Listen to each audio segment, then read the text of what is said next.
Hello everybody, Ronan here. A little bit later today, I was planning to see can I get a Facebook Live done every day from when I started. So I'm traveling interstate. I'm on the way to the airport at the moment. So I just thought while I'm on the way, I could maybe shoot a live, and hopefully this will work. So my driver has been nice and patient with me while I set up here, so thank you for that. So as the title suggests, there are three. I'm really interested in what produces great results in any area. And so with regards to leadership, there are probably millions of books written about leadership, and people often ask me, what should they read, and what are good books about leadership and things like that.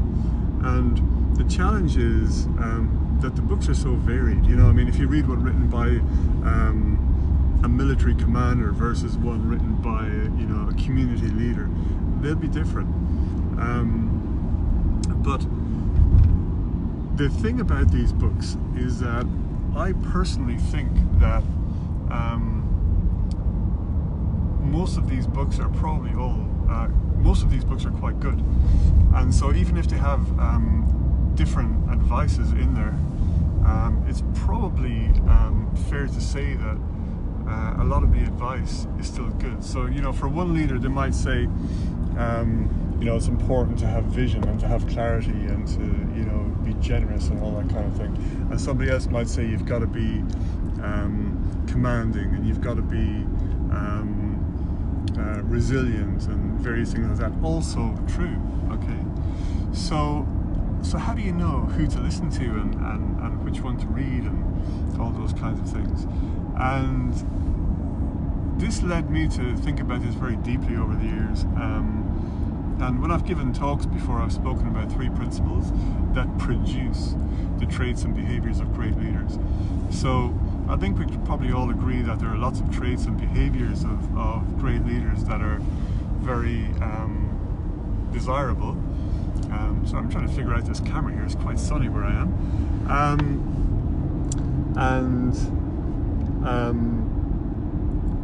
What I'm interested in is what are the principles which, if you align with them, will automatically produce the traits and behaviors. So for example, if somebody is saying, is receiving advice that says, hey, you just need to be more visionary, right? So what if that person sits down and tries to be visionary? They sit down with a pen and paper, or they go into a workshop of some sort and they try to be visionary. How's that going to work if that person is feeling out of sorts? If in that moment they just don't feel like their authentic self, or they just don't feel like they believe in themselves, or they believe in what they're doing, or they just don't have a team aligned with them. How can that person be visionary if they're unhealthy? These things impact. So what I'm interested in is what are the principles, meaning timeless and universal, timeless principles that, if aligned with, will produce the behaviors of great leaders. And there are three that I've found, that I've discovered. And the first one is congruency. And so what does congruency mean? Well, congruency just means that what you think, what you say, what you do, and what you believe in are all aligned. And so if they're all aligned, you're much more likely to have a stronger force, a stronger focus, and it will be laser-like in the sense that it can cut through. It'll be like a hot knife through butter. It can cut through any obstacle. But also, people who are congruent, who are very aligned with who they truly are and what they truly believe in, are much more attractive. If you meet somebody who's happy in their own skin, they're much more attractive. And so I've had lots of practical examples of this over the years with clients, but one that stands out just as I'm talking here is where I was in a meeting with a CEO maybe 5 years ago, and we're having a good discussion. We're having a good discussion around his business, and he's a CEO of a decent sized company in Australia, very successful company, very successful CEO actually. And we were discussing the business. I said, how's it going? And he said, yeah, the business is going well. It's he's happy with it, and you know, there are a few things that could be improved, but things are generally okay. And he said that one area where there's a problem is around the whole concept of the values in the business. So he said that they'd recently done values in the business, and they'd done it with the leadership team, and they were living their values, but the company just wasn't being brave enough. And earlier on in the piece, in the conversation, we were talking about him and how he was doing personally. And he said he was going out at night quite a lot, you know, 4 nights a week. He was on other boards as well, and he was meeting with investors, board members, other leaders in other companies, and things like that. And they were having, you know, he was behaving well with the food, but they were all having wine with all the meals, and so he was drinking a half bottle of wine with meals, you know, 4 nights a week, and then the next day wasn't feeling too hot, wasn't feeling really focused, was a bit fuzzy, those kinds of things. And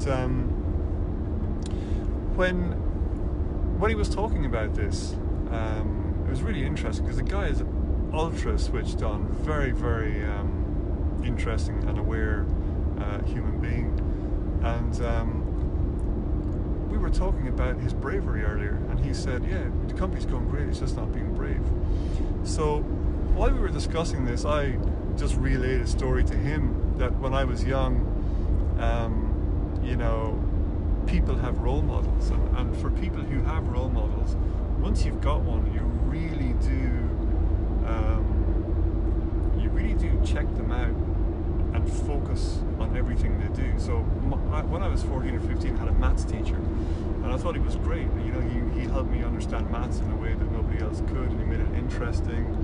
And he would, you know, talk about games and talk about people talking to each other, talk about their shadows, and he was talking about all these angles. And before you knew it, you were understanding geometry of triangles when you actually thought you were talking about you thought the conversation was about your friends. So this guy was great, and quite a few of us really enjoyed this teacher. And when that happens, you watch everything they do. So we watched, you know, for me personally, you watch how he walks, how he talks, how he treats you, how he treats other people, how he carries himself, what he believes in, all those kinds of things. And I was telling this story to the CEO, and he was nodding, and he was saying, it was kind of a smile came across his face. And what I was telling the story, I said, you know, you're a role model in your company, and if you have 4 or 5 values in the company, and they're all being met, but there's one not being met, and the one that isn't being met is bravery, then what can you do? You know, a loaded question, given this gentleman was going out 4 nights a week and drinking more wine than he wanted to, because he wasn't actually saying no. And I just said, you know, given that everybody is watching you so closely, whether you know it or not, there is a kind of an energetic thing going on, a congruency going on in the business, where if you're aligned with the business values and the behaviors, if they're all aligned, you really do start to produce what it is that you want. And he said, oh my God, he was like, yeah, wow, that's amazing. He said, I know what I need to do. And so it's a bit of a long story here, but I'm going to try and cut it short. He referred me to other people, and one of the other people he referred me to, who became a client, was somebody who was a general manager elsewhere. And when she turned up for her session, or one of her sessions shortly after, she told me that I'm not going to name people's names here, and nobody would ever know who these people are anyway. But I'll make up a name. I'll call it John. She said, John told me to tell you that he has started drinking San Pellegrino, and everything's going really well. And he told me to tell you that you would understand what that meant. And as long as this, as long as this story is the one I've just related here, that actually illustrates really, really well one aspect of congruency,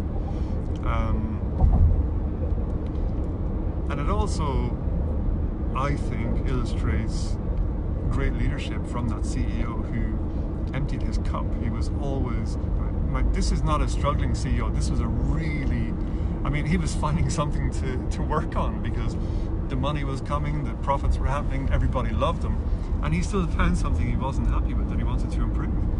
And he picked the company not being brave enough during a period when he hadn't joined the dots, but then he did, when he was not being brave enough, when he was going out with other leaders.